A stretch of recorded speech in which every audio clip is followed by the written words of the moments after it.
Hello বাবা, মায়ের সঙ্গে তোমার কি হয়েছে? না রে সুমাইয়া, তেমন কিছু হয় নাই। দেখ না, তোর মা আমি একটু বাড়িতে ফিরতে দেরি করলে কেমন আমাকে ঘরে উঠতে দেয় না, দরজা খুলে না। মানে আমার সঙ্গে রাত দিন শুধু অশান্তি করে। বাবা, তুমি যেহেতু জানোই যে মা বাইরে থাকতে পছন্দ করে না, তো বেশি রাত বাইরে থাকার দরকার কি? সকাল সকাল সকাল বাড়িতে ঢুকলেই তো পারো। শোন রে সুমাইয়া, তুই যেহেতু আমার মেয়ে, তোকে এই কথা আমি বলতে চাইছিলাম না, তো না বলে আর পারতেছি না। আসলে তোর বাবার যেটা দরকার তোর মা সেটা তো দেয় না রে। এই জন্য বড় আক্ষেপ করে বেশি রাত চায়ের দোকানে বা হাটে বাজারে বাইরে থাকি। কি আর করব বল। বাবা, কি বলবো তোমাকে, এরকম পরিস্থিতির মধ্যে আছো, তাহলে তো একবার আমাকে বলতে। আরে বাবা, সব কথাই কি সবাইকে বলা যায়? আর তোমাকে বলেই বা আমি কি করতাম? তুমি কি আমার কোনো এটার ব্যবস্থা করতে পারতে বলো? এটা একমাত্র পারবেই শুধু তোমার মা। আর তোমার মাই যখন আমাকে ঠিকঠাক মতো ওটা দেয় না, তো আমায় আর কার কাছে কি চাইবো বলো? তুমি ভুল বলছো বাবা। তুমি আমাকে এতদিন এই কথাটা যদি জানাতে, অবশ্যই আমি তোমার একটা ব্যবস্থা করতাম, আমি নিজেই করতাম। কারণ আমি চাই না যে আমার বাবা এই সমস্তর অভাবেও মানে অসুবিধায় পড়ে থাকুক, বা মায়ের সাথে দিনের পর দিন এই এই সমস্ত মন অমান্য হয়ে চলুক। এটা আসলে আমি চাই না। আমি তোমাকে অনেকটা ভালোবাসি বাবা, তুমি জানো না? আমার তো কোনো কিছুতে কমতি নেই। তোমাকে একটু দিলে কি হতো? তুমি আমাকে আগে বলতে। তাই বলে তুমি আমার মেয়ে হয়ে তুমি আমাকে এটা দিতে, সেটা কি করে সম্ভব রে বাবা? বাবা, আমি মায়ের মুখ মুখ থেকে এটা একদিন শুনছি। মা কথায় কথায় মায়ের ননদের কাছে তোমার গল্প করতেছিল। তোমার নাকি ওইটা অনেক মোটা, অনেক বড়, আর এই জন্য মা নাকি ঠিকঠাক মতো ওইটা করতে পারে না। তো মার নাকি এটা বেশি হয়ে যায়। আসলে এই জন্যই মা তোমাকে তোমার সুবিধা মতো বা তোমার কথা মতো এটা দেয় না, আমি এখন বুঝতে পারছি। আর এই জন্যই তোমার এটার অভাব। তো এটা যখন আমি জানি, এই জন্যই বলতেছি। আর আমারও এরকমটাই লাগবে বাবা, কারণ তোমার জামাইয়ের দ্বারা আমার আসলে কোনো কিছু হয় না, বুঝতে পারছো? এখন মেয়ে হয়ে তো এই কথা তোমাকে আমি বলতে চাইনি, তবুও বলতেছি। তুমি যদি আমাকে মানে এটা দিতে, তাহলে তুমিও সুখী হতে, আমিও সুখী হতাম। এটা আসলে একটু ভেবে দেখো, আমি মেয়ে হয়েছি তাতে কি হয়েছে বাবা? হ্যাঁ, একটু দেখো না। আরে সুমাইয়া, কার উপকার কে করে রে বাবা? মনের কষ্ট মনে চাপা রেখে দিনের পর দিন এভাবে চলতেছি রে বাবা। আমার কষ্টটা কেউ বুঝলো না, কেউ দেখলো না। এই বয়সে এরকম আরো তো দিন পড়েই থাকলো। বাবা, তুমি একদম চিন্তা করো না তো। দেখো, আমি যখন এই সংসারে বিয়ে শাদী হয়ে স্বামীর বাড়িতে আসি, তখন কিন্তু আমার ওজন ছিল 55 কেজি। আর এখন আমি কয় কেজি হয়েছি জানো? তা কি করে জানবো রে বাবা? না রে বাবা, এখন তোমার জানতে হবে, শোনো।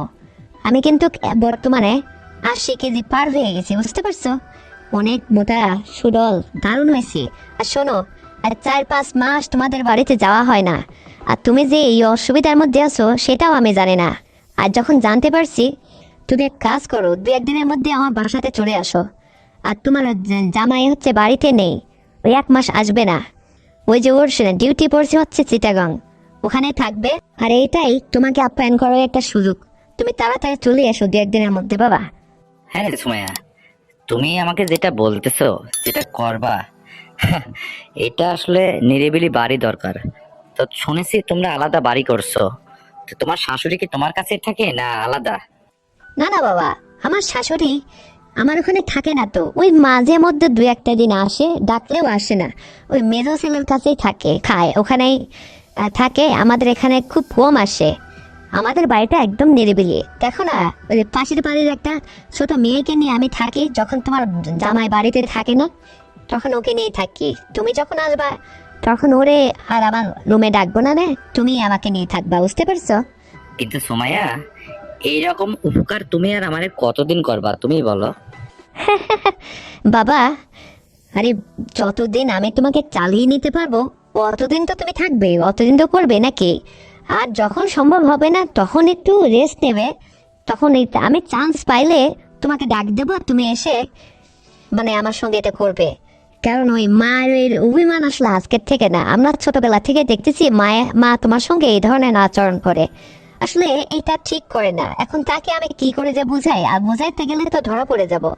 এই জন্য মাকে কোনো কিছু বোঝানোর দরকার নেই, এবং তোমাকেও বলি মা যেন এটা কোনো কিছুতেই বুঝতে না পারে।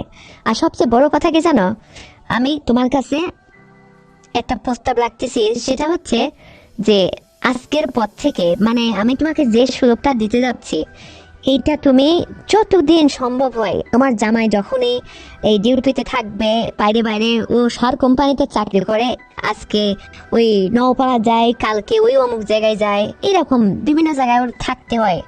তো এইসব সময় বাড়িটা ফাঁকা থাকে, আমি পাশের বাড়ির একটা মেয়েকে নিয়ে ঘরে থাকি। তো তখন আমি তোমাকে ডাকবো, আর আসলে তুমি সুন্দরভাবে এখানে এসে মজা করে যাবে। দেখো না আমি কত সুন্দর হয়েছি। আর শোনো, তোমার জামাই আমাকে আজ পর্যন্ত একটা বাবু দিতে পারলো না জানো। এই উপকারটুকু অন্তত তোমার কাছ থেকে আমি চাই, তুমি আমাকে এই বিষয়ে একটু হেল্প করবা, বুঝতে পারছো?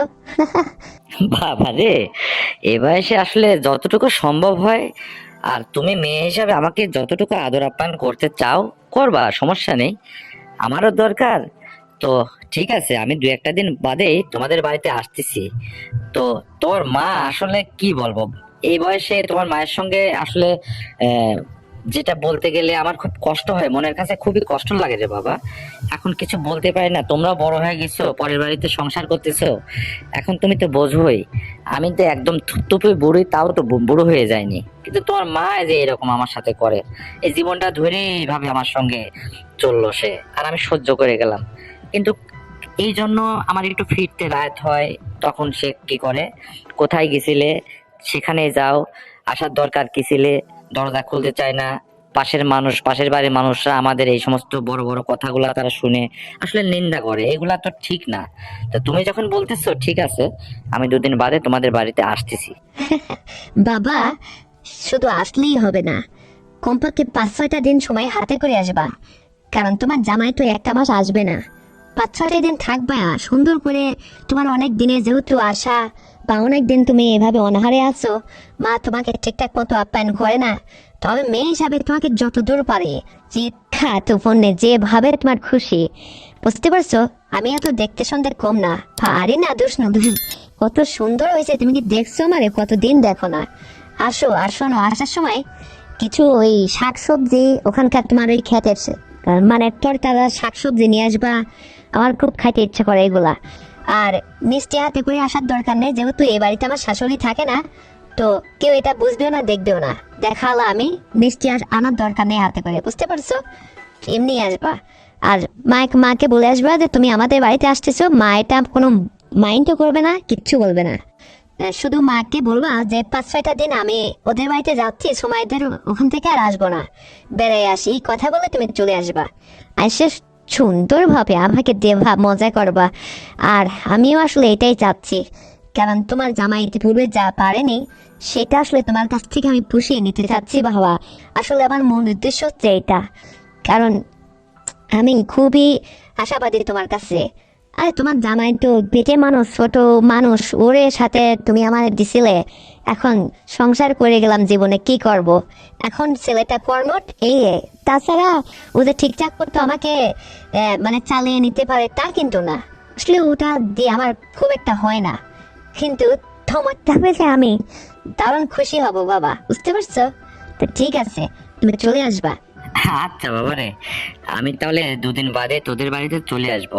আর শোনো সুমাইয়া, তোমার জন্য কি আর কোনো কিছু আনবো? আর তুমি কি খালি খালি এইভাবে ইয়ে করবা? ওই যে তোমাকে বললাম না যে বাবু লাগবে, এজন্য খালি খালি কিছু আনা লাগবে না। তা ঠিক আছে, লজ্জা করে। রাখছি যে, বাবা ভালো থাকো। ওকে বাবা, আসছি আমি, তো বাই বাই। তো বন্ধুরা, বাবা আর আমার এই সংলাপটি শুনে যদি তোমাদের ভালো লেগে থাকে, তাহলে এক্ষুনি চ্যানেলটিকে সাবস্ক্রাইব করে দাও, ভিডিওতে একটা লাইক দাও, আর শেয়ার করে তোমার কাছের বন্ধু বান্ধবকে শোনার সুযোগ করে দাও। আর হ্যাঁ বন্ধুরা, আগামীকাল আরো সুন্দর গল্প নিয়ে আসছে, ততক্ষণে সবাই তোমরা নিজের যত্ন নেবে, ভালো থাকবে, এই প্রত্যাশায়। আল্লাহ হাফেজ।